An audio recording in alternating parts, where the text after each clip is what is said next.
ইব্রাহিম আলাইহিস সালাতু ওয়াস সালাম নিজের ছেলেকে বলে, ইয়া বুনাইয়া ইন্নী আরা ফিল মানামি আন্নী আযবাহুকা ফানজুর মাযা তারা।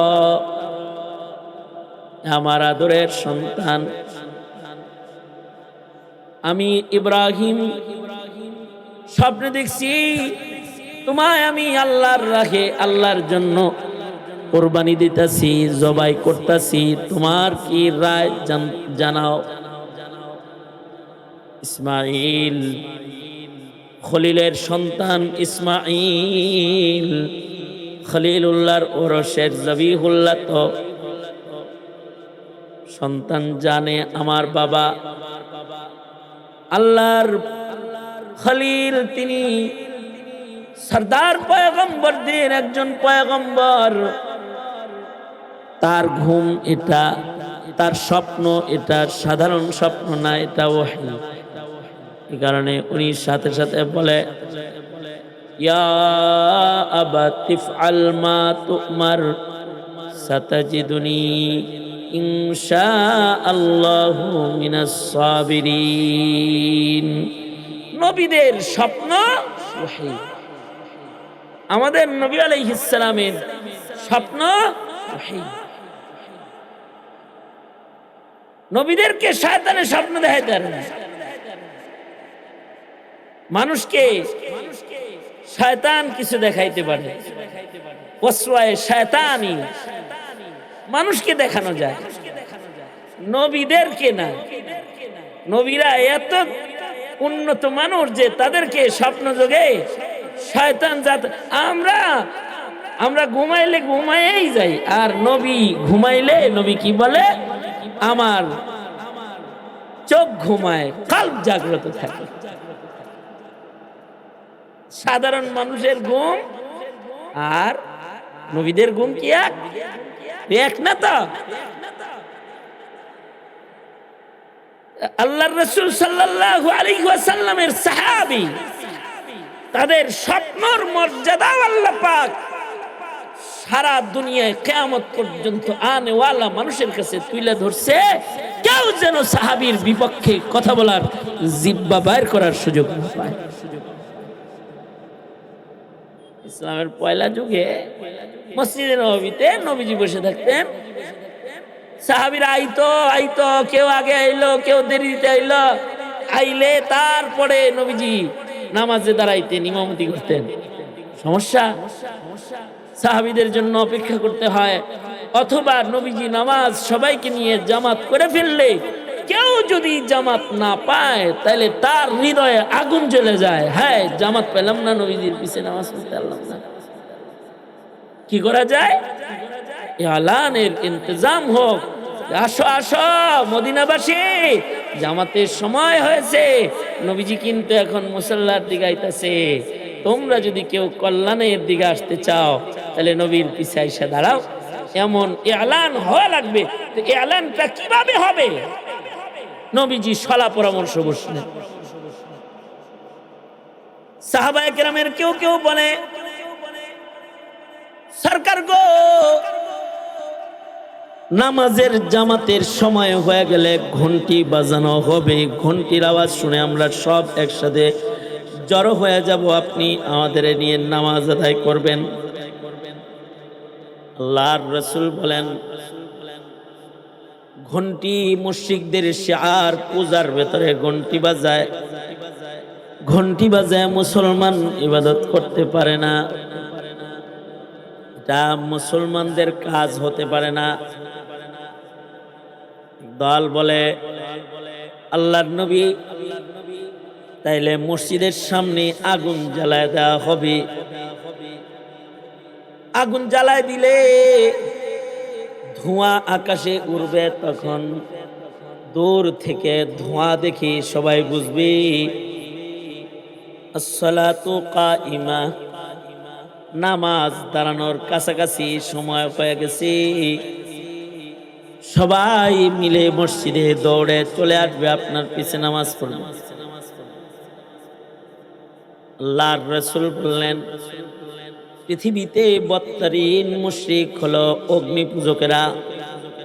আগুন জ্বালায়া একদল মুশরিক পূজা কইরা আল্লাহর সাথে শিরিক করে, সেই আগুন জ্বালায়া এক আল্লাহর গোলামি সেজদার জন্য কাউকে ডাকা যায় না, এটাও চলবে না।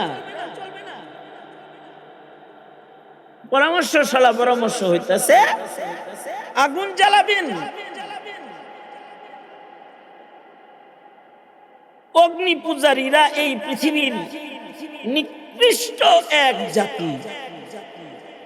পৃথিবীর কোন বানোয়ার ধর্মের ভেতরেও অগ্নি পূজকদের মতো নিকৃষ্ট নিয়ম অন্য ধর্মে খুঁজে পাওয়া যায় না। কারোর ধর্মে নিয়ম আছে মুদ খাও গোবর খাও, উৎকৃষ্ট নিয়ম নাকি? দেখো এই রকম অগ্নি পূজকদের ধর্মে কিছু নিকৃষ্ট নিয়ম আছে যা অন্য ধর্মের মধ্যে এত নিকৃষ্ট নিয়ম খুঁজে পাওয়া যায় না। তার ভেতরে একটা নিয়ম হলো তাদের যে তারা মা আর সন্তানের মধ্যে বিবাহের বন্ধন স্থাপনকারী নিকৃষ্ট জাতি। ধর্মীয় ভাবে মা সন্তানের বিয়া পড়া কেমনে? তাদের ধর্মের নিয়ম হলো, অগ্নিপূজকদের ধর্মের নিয়ম হলো, বিয়ের পরে যদি পয়লা সন্তান ছেলে হয়, বিবাহ শাদী হইল, বিয়ের পরে পহেলা সন্তানটা যদি ছেলে হয় তাইলে জামাই তালাক। বউ তালাক না, কি তালাক? বেবলার মতো চায়া রইছ কে? মুখটু কাছে কিছু? হ্যাঁ, হাত ভালো, হাত ভালো, হাত চলে, হাত চলে। কার কার হাত চলে? হাত তোলেন তো দেখি। হাত ভালো, নাড়াচাড়া দিতে পারেন? আপনাদের মুখ চলে? মুখ কথা কয়? তাহলে জোরে মুখ চালায় বলেন নাউজুবিল্লাহ। এখন জোরে কইলেন কে? তখন কই গেছিলেন? ইন্ডিয়া গেছিলেন?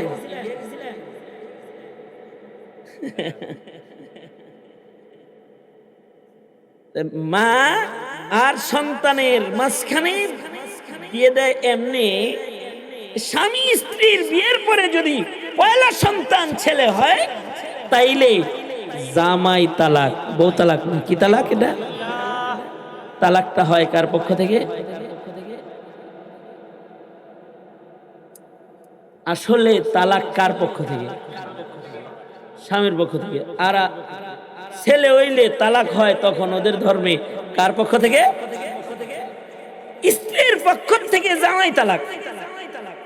এ কারণে নারীদের ডিভোর্স দেওয়া, যেটা পুরুষকে মন চাইলই আর একটা লেটার পাঠায় দিয়ে কইল তোর ঘর করলাম না, এটা হলো ইহুদিদের নীতি না, এটা হলো অগ্নি পূজকদের নিয়ম। খোলা তালাকের নিয়ম শরীয়তে ইসলামে আছে। খোলা তালাক এত খোলা মেলা না। বিয়া শাদী করাস বেটা, কিতাব তালাক পড়া তারপরে বিয়ে করবি। এর জন্য মাদ্রাসায় মৌলবি বানানোর আগে কিতাব তালাক পড়ানো হয়, যেন তালাক দিতে যে ফেস না লাগায়। এমএ পাস করো, তালাক দেওয়া শিখো না। এমএ পাস করে সরকারি চাকরি নাই করতে আরো বউটা পালতে পারো না মিয়া। তালাক হয়ে যায় তা আন্দাজও জানো না যে তোমার বউ তালাক হয়ে গেছে। এই তো পরে মোল্লার পিছে পিছে করো। যাই বেশি করলে হুজুর কি ভাবে নিকৃষ্ট কায়দায় বলে থাক। আসলে কিছু কথা আছে না উৎকৃষ্ট কায়দায় বলার উপায় নাই। কিছু কিছু কথা আছে যেগুলো উৎকৃষ্ট কায়দায় বলার উপায় নাই। তাদের নিয়ম হলো জামাই তালাক। জামাই তো তালাক হইল, এখন কি ঘটে? এখন ঘটে হইলো এলাকার পুরুষরা এসে জামাইরে সান্ত্বনা দিয়ে কয় কান্দিস না, কান্দিস না, আর একটা বিয়ে করাই দিল। আর এলাকার নারীরা ফুলের মালা নিয়ে এই মহিলার কাছে এসে বলে তুমি বড় ভাগ্যবান, তোমাকে আগুন খোদায় একটা ইনটেক স্বামী দান করেছে, যে স্বামীর সাথে পৃথিবীর আর কোনো নারীর ছোঁয়া লাগবে না, তুমি নিজেই নিজের মতো লালন পালন করে নিজের জামাই বানায় লইবা। নাউজুবিল্লাহ, তুমি ভাগ্যবান। এই নিয়ম এখন তার ছেলেই হের জামাই। এই রকম অসংখ্য বাজে নিয়ম অগ্নি পূজকদের ধর্মে বিদ্যমান ছিল। সাবেক ফ্যাসিস্ট ওরা যেমন মুত আর গোবর খাওয়ানোর দলের ভক্ত, ঠিক ওরা আগুন পূজারীদেরও ভক্ত। এ কারণে শিখা চিরন্তন অনির্বাণ নির্মাণ করে বাংলাদেশের মানুষকেও আগুন পূজা ওরাই করাতে চেয়েছিল। আলেমরা আওয়াজ তুলেছে, তো মুসলমান যায় না, কুত্তাও যায় না মুসলমানের দেশের কুত্তা। শিখা চিরন্তন, শিখা অনির্বাণ। এই ভিনদেশী প্রভুদের গোলামি করে মুসলমানদেরকে পূজা ও শিরকি কার্যক্রমের দিকে অগ্রসর করার চক্রান্ত যুগে যুগে ভিনদেশীদের দালালরা এদেশে করেছে। যাই হোক, এগুলো আমার কথা না, ফাঁক দিয়া মাজুসিদের কিছু নিকৃষ্টতা শোনাইলাম আর কি। সকর করো খোদার যে মুসলমান তুমি, আর তোমার ধর্মের নাম ইসলাম। সকর করো খোদার, বলুন আলহামদুলিল্লাহ। সকর করো, ধর্মের নাম ইসলাম।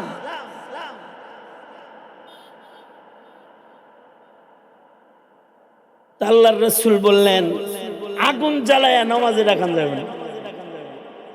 কি করো?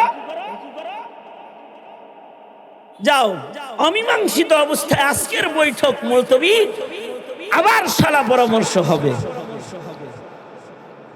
সাহাবীরা চলে গেল। সাহাবীদের ভেতরে একজন সাহাবী, যিনি খেজুর বাগানের রাখাল সাহাবী, শ্রমিক সাহাবী, কৃষক সাহাবী, নাম তার আব্দুল্লাহ বিন যায়েদ বিন আব্দে রাব্বিহি। উনি অনেক বড় শিক্ষিত সাহাবী না,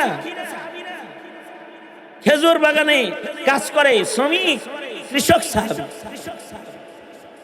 উনি স্বপ্নে দেখেন উনি কোন দিকে যেন যাইতেছেন, আর একটা ধব লইয়া, যে এই সোনপপড়ি বেচে আর বাজায়, যে মালাই বেচে বাজায়, মালাই মালাই মালাই, এরকম একটা কিছু নিয়ে যাইতেছে। উনি তাকে দেখে, এই এটা আমার কাছে বেচো না, এটা দিয়া নবীজিরে নিয়ে দিব, নামাজে ডাকবো, আমরা খুব পেরেশানিতে আছি। এই ধবলায় স্বপ্নে আব্দুল্লাহ বিন যায়েদ বিন আব্দে রাব্বিহিকে বলে, কি এটা দিয়ে ডাকবা কেন? তোমাকে সুন্দর কিছু কালিমাত শিখাইয়া দেই আমি। শিখান শিখান। 4 বার বলবা আল্লাহু আকবার, আল্লাহু আকবার। এরপরে 2 বার বলবা আশহাদু আল্লা ইলাহা ইল্লাল্লাহ। এরপরে 2 বার বলবা আশহাদু আন্না মুহাম্মাদার রাসূলুল্লাহ। এরপরে 2 বার বলবা হাইয়া আলাস সালাহ, হাইয়া আলাল ফালাহ। এরপরে বলবা আল্লাহু আকবার, আল্লাহু আকবার, লা ইলাহা ইল্লাল্লাহ। উঁচা জায়গায় দাঁড়ায় ইলান করবা হাইয়া আলাস সালাহ। হ্যাঁ, কথাটা তো ভালো রে। ঘুমও ভাঙে গেছে। আব্দুল্লাহ বিন যায়েদ বিন আব্দে রাব্বিহি স্বপ্নে পাওয়া এই কালিমাত গুলো নিয়ে নবীজির কাছে গেছে। পাশে শিক্ষিত সাহাবী মেজাজে ওয়াহি উমর একই স্বপ্ন দেখে চুপ করে বসে রয়েছে। উমর বসে রয় নাই, আল্লাহ উমরে বসায় রাখছে, মুখ খুলতে দিতেছে না। আর একটা কৃষক সাহাবীর মুখ খুলে দিছে। কৃষক সাহাবীর ফজিলত উপরে উঠাইতেছে। আল্লাহ তাআলা দুনিয়াবাসীকে দেখাইতেছে, সাহাবী তো সাহাবী, এটা খেজুর বাগানের রাখাল হইলে কি হবে, তার কথার কত দাম। নবীজি শূন্য টুন্য কয়, কোন ধবলা আসে নাই। স্বপ্নে যারা দেখছ, এ আল্লাহর ফিরিস্তা তোমারে আজান শিখাইতে আইছিল। আল্লামাকাত তাজিন, তুমি সাহিবুল আজান, পৃথিবীর ইতিহাসে তুমি আজানকে আগমন করানোর ব্যাপারে আল্লাহ তোমাকে ব্যবহার করেছে, তুমি নির্বাচিত। বেলালকে ডাকো, তার গলার আওয়াজ উঁচু, 5 বেলা বেলাল আজান দিবে। শুধু 5 বেলা বেলাল আজান দিবে না, আমার এই সাহাবীর দেখা স্বপ্নের আজান, এইটা স্বপ্ন নয়, রুইয়াতুকা সাদিকান সালিহান, তার স্বপ্নটা ওহীর মতন, এটা সত্য। আল্লাহর রাসূল সমর্থন দিয়ে বললেন, এর কথাগুলো দিয়ে কিয়ামত পর্যন্ত আল্লাহ তাআলা কিয়ামত পর্যন্ত প্রতিটি মসজিদ থেকে সাজদার ইবাদত করার জন্য এই কথা দিয়েই ডাকাডাকি করা হবে। শুধু তাই নয়, রাসূল আরো খবর দিলেন, এই আজানের আওয়াজ যতদূর যাবে ততদূর শয়তান থাকবে না। এই আজান যে মুয়াজ্জিনে দেবে তার গর্দান হাসরের মাঠে উঁচা উঁচা হবে। এ কারণে হযরত ওমর খেলাফতের দায়িত্ব পাওয়ার পরেও হযরত ওমর আফসোস করতেন যে হায়, যদি আমাকে মুয়াজ্জিন বানাইতো তাহলে ভালো হইতো। কারণ মুয়াজ্জিনদের গর্দান হাসরের মাঠে উঁচা উঁচা হবে। এই আজান শুধু মসজিদে না, পৃথিবীর মাটিতে মুসলমানের ঘরে কোনো একজন মুমিন সদস্য জন্মগ্রহণ করলে সাহাবীর স্বপ্নে পাওয়া আজানটাকে তার কানে সবার আগে পৌঁছানো হয়। হাসান বসরি বলে, কানে সাহাবীর স্বপ্নের আজান পৌঁছানো হয়, আর আল্লাহ তাআলা কুদরতি কলম দিয়া আগন্তুক নব্য মুসলিম যে আগমন করেছে তার কলবের ভেতরে আল্লাহ নিজের হাতে কালিমায়ে শাহাদাত লিখে দেয়। এই হলো সাহাবী। সেই সাহাবীর সমালোচনা না, সেই সাহাবীর আলোচনা হবে, তার গুণ আলোচনা হবে, তার ইত্তিবা হবে, তাদের অনুসরণ হবে। নবী বলে, আমিও আমার সাহাবীদের ইত্তিবাকারী যারা, হিদায়াতের উপরে তারা। এখানে আল্লাহ সাহাবীদের গুণ কোরআনে বারবার বর্ণনা করেছে। একটা গুণ আশিদ্দা ও আলাল কুফার, সাহাবীরা কুফরের বেলায় বড় শক্ত। এ কারণে সাহাবীর নকল হলো মাযহাবীরা। যারা মাযহাব মানে তারা সাহাবীর নকল, কারণ প্রত্যেকটা মাযহাব কোনো না কোনো সাহাবীর রং। যেমন হানাফি মাযহাব আফকাহুস সাহাবা, আব্দুল্লাহ ইবনে মাসউদের হুবহু রং, আর সাহাবীদের হুবহু রং। শুধু মাযহাবী না, দেওবন্দি রং সাহাবীদের রং। এ কারণে দেওবন্দিরাও হকের ব্যাপারে বড় শক্ত। দেওবন্দের রং এই ওয়াহাবি খারেজি কবজা করে, ওয়াহাবি কবজা করে, কওমি যাদের বলো, এরা হলো দেওবন্দি। এই দেওবন্দিদের ভেতরে সাহাবীদের গুণ আছে। তারা হলো সিদ্ধা ও আলাল কুফার, বাতিল সে শেখ হাসিনা হোক আর আসাদ নূর হোক, বাতিল সে নব্য কোন রাজা মন্ত্রী মিনিস্টার হোক, ঘর ঘরে বের করে দেওয়া হবে, বাতিলের ঠাঁই নাই। কারণ হলো এই ঈমানের একটা পছন্দিদার রং হলো আসিদ্দা ও আলাল। আলহামদুলিল্লাহ, আলহামদুলিল্লাহি ওয়া কাফা ওয়া সালামুন আলা ইবাদিহিল্লাযীনা ইসতাফা। أما بعد فأعوذ بالله من الشيطان الرجيم. بسم الله الرحمن الرحيم.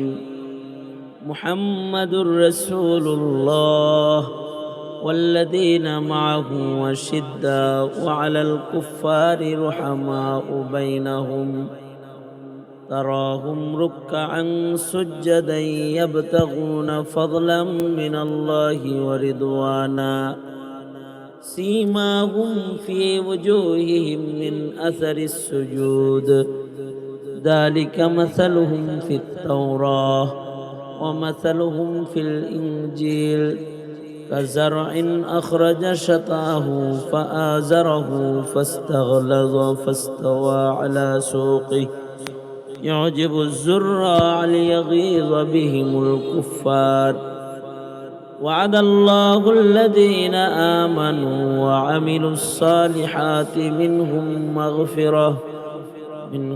مغفرة وأجرا عظيما. وقال النبي صلى الله عليه وسلم أصحابي كالنجوم بأيهم اقتديتم اهتديتم أو كما قال عليه الصلاة والسلام. اللهم صل على محمد وعلى آل محمد كما صليت على إبراهيم وعلى آل إبراهيم إنك حميد مجيد. اللهم بارك على محمد وعلى آل محمد كما باركت على إبراهيم وعلى آل إبراهيم إنك حميد مجيد.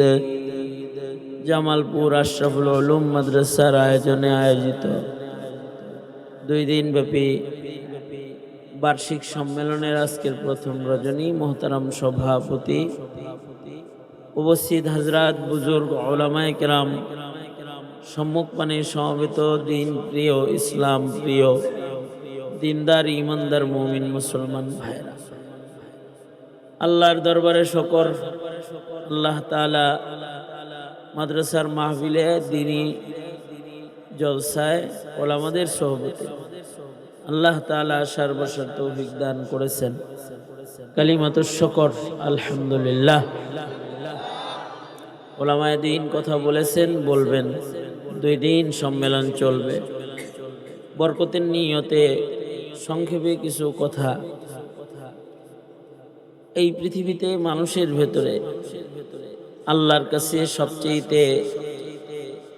প্রিয় মানুষের দল যারা, প্রিয় দলটা হলো নবীদের দল।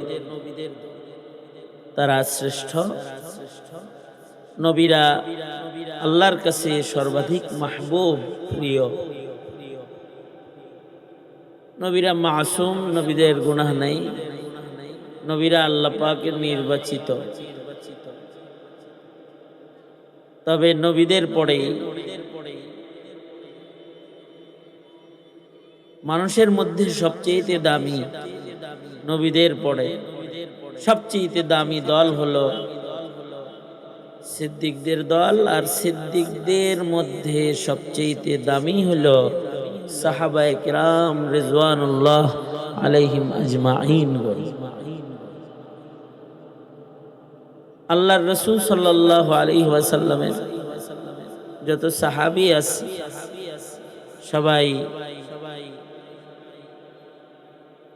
সবাই সিদ্দিক। জামাতে সাহাবা সকলেই সিদ্দিক। আল্লাহর রাসূলের সান্নিধ্যের বরকতে নবীদের মধ্যে যেমন শ্রেষ্ঠ আছে, দামি আছে, সিদ্দিকদের ভেতরে সর্বশ্রেষ্ঠ হলো হযরত আবু বকর সিদ্দিক রাদিয়াল্লাহু আনহু। আর ওনার পরেই যারা সিদ্দিকদের মধ্যে শ্রেষ্ঠ, তারা হলো নবীজির লক্ষাধিক সাহাবী, যারা ঈমানের সাথে আল্লাহর রাসূলের সাক্ষাৎ মুলাকাত পাইছেন। ওনারা হলো আল্লাহর কাছে সবচেয়ে দামি। এই কারণে আল্লাহর পছন্দ হইল। মাইকেলায় ভিতরে আওয়াজ দে, ভিতরে আওয়াজ দে, বাইরের আওয়াজ বন্ধ কর বেটা।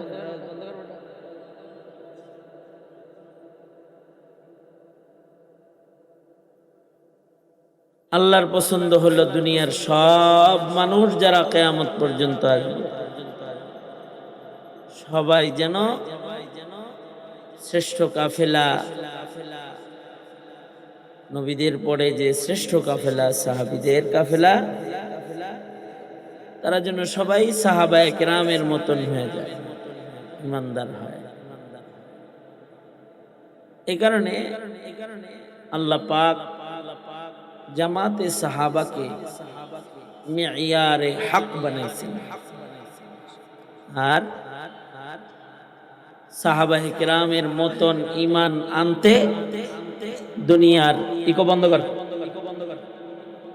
সাহাবায়ে কেরামের মতো ঈমান আনতে দুনিয়ার সব মুমিনদেরকে আদেশ করছেন।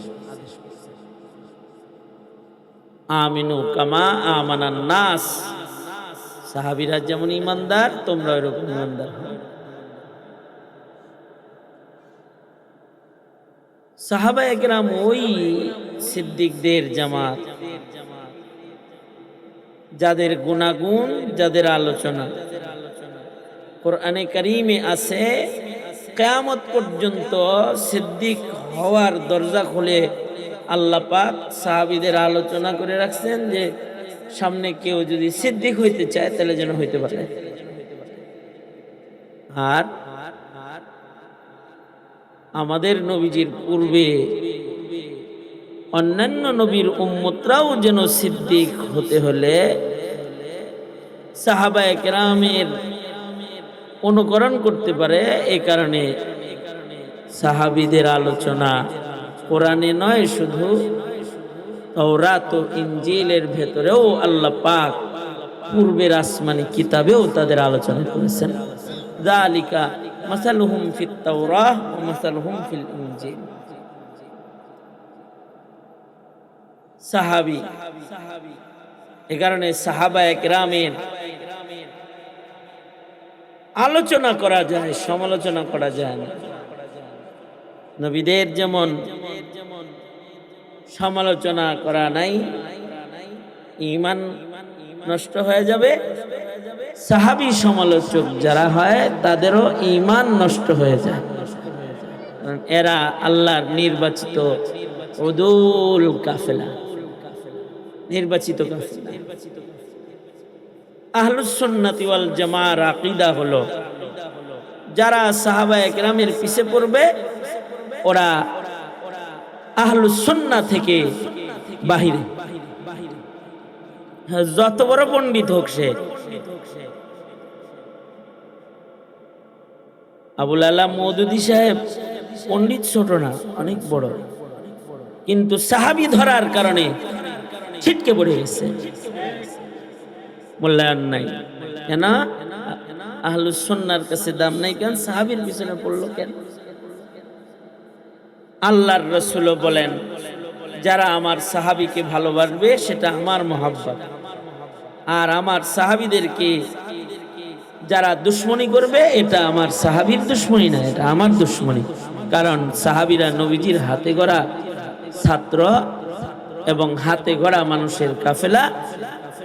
যারা সাহাবীদের বদনাম করলো তারা কেমন যেন নবীর বদনাম করলো।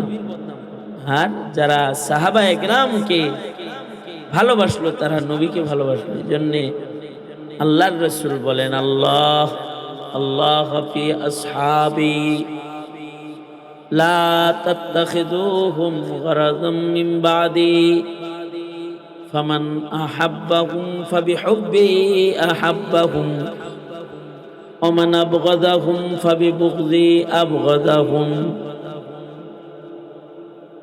নবীজির সাথে মুহাব্বত বাড়াইতে হইলে সাহাবীর লগে মুহাব্বত বাড়ানো লাগবে। সাহাবীর লগে মুহাব্বত বাড়লে, সাহাবীদের ইত্তেবা করলে আল্লাহর লগেও মুহাব্বত বেড়ে যায়, কারণ এরা আল্লাহরও মাহবুব, প্যারা।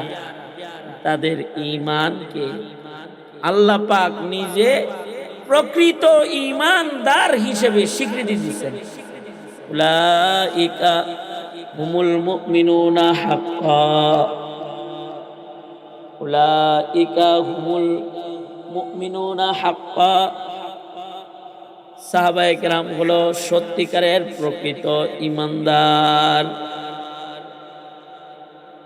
সত্যিকারের ঈমানদার হওয়ার কারণে আল্লাহ পাক তাদেরকে দুনিয়ার জীবনে মাগফিরাত দান করছেন, আখিরাতে জাহান্নামের আগুন থেকে মুক্তি দান করছেন, জান্নাতে অন্যান্য মুমিনের উপরে ইজ্জত দান করছেন।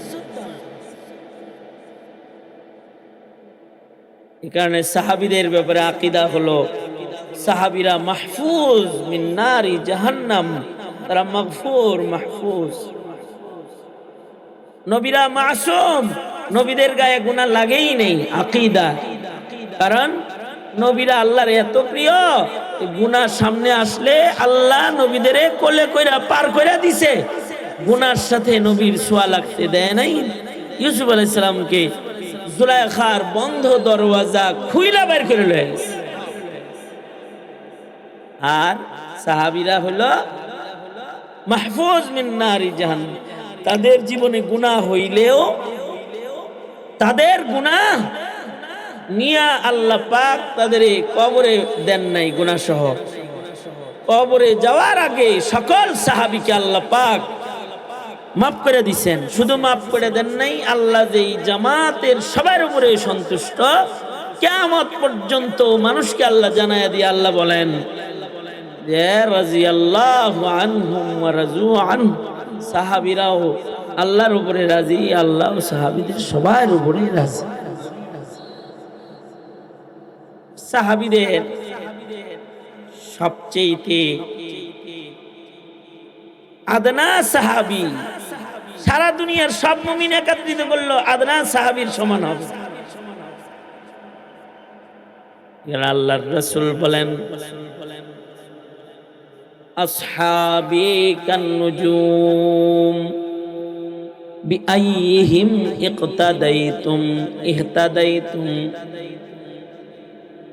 সাহাবীরা সবাই তারকাতুল্য ইমানের মালিক। সারা দুনিয়ার মুসলমান মিলে একজন সাহাবীর ইত্তিবা করলেও সব মুমিন আল্লাহর জান্নাতে পৌঁছার উপযুক্ত হয়ে যাবে, হেদায়েত প্রাপ্ত হয়ে যাবে। কারণ সাহাবায়ে কেরাম সবাই আল্লাহর কাছে পাশ করা মুমিন। উলাইকাল্লাযী নামতাহানাল্লাহু কুলুবাহুম লিত্তাকওয়া, তারা ঈমান শিখছেন নবীর কাছে, আমল শিখছেন নবীর কাছে, আর পরীক্ষা দিয়া পাশ করছেন তারা সবাই আল্লাহর কাছে। আল্লাহ তাদের সবাইরে পাশ মুত্তাকি হিসাবে ঘোষণা দিয়ে দিয়েছেন।